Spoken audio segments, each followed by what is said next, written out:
President Ferdinand Marcos Jr. approves the turnover of Vice President Sara Duterte's tax records to the Senate Impeachment Court. The Supreme Court declares vessel sea tracking meant to curb illegal fishing unconstitutional. Meralco Chair Manny Pangilinan warns the power industry may not survive if system loss charges are removed in full. K-pop group BTS boycotts the Grammy Awards. And Filipina tennis star Eala ends the reign of Canadian Leylah Fernandez at the Washington Open.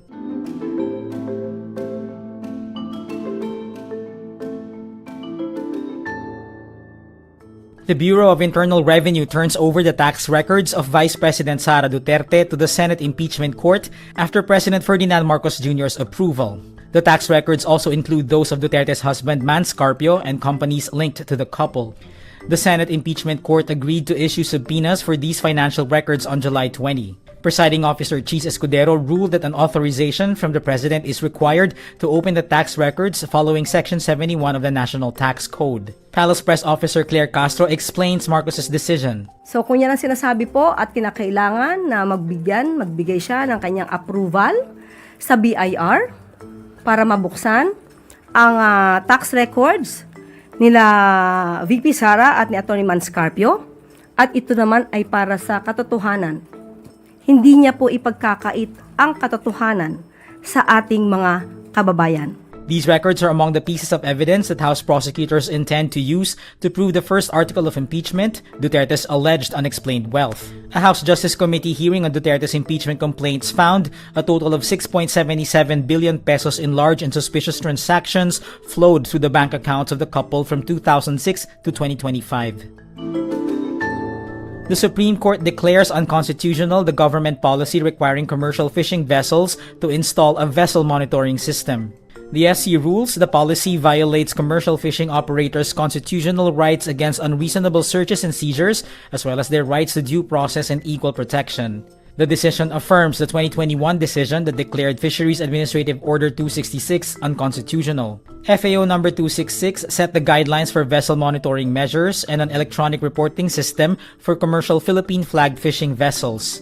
The policy aims to curb illegal, unreported, and unregulated fishing, or IUU, by tracking vessel locations, fish catch, and ports of departure and arrival. The High Court says the government failed to show that the vessel monitoring system is effective in detecting IUU fishing violations. The court adds the policy exceeded parameters in monitoring and surveillance of commercial fishing vessels and permits unreasonable searches and seizures. Meralco Chairman Manny V. Pangilinan warns the Philippine power industry may not survive if system loss charges from electricity bills are removed in full. This after President Ferdinand Marcos Jr. said in his State of the Nation address that system loss charges should not be passed on to the consumer.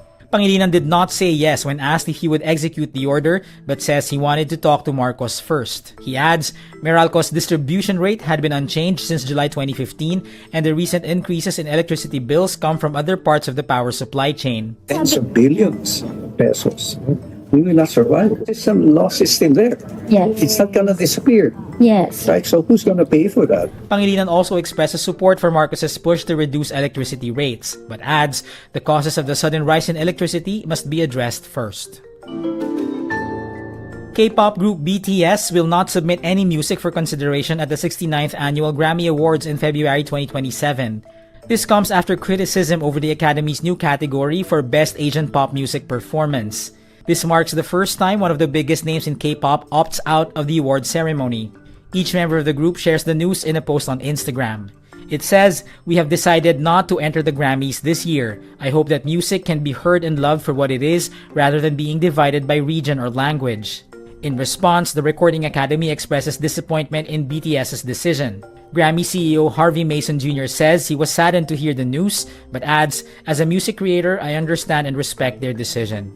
But Mason clarifies submitting music to any category does not prevent an artist or group from being considered for the general field categories. On March 20, BTS released the comeback album Arirang after a hiatus for their members to complete military service. The album topped the Billboard 200 chart for 2 consecutive weeks.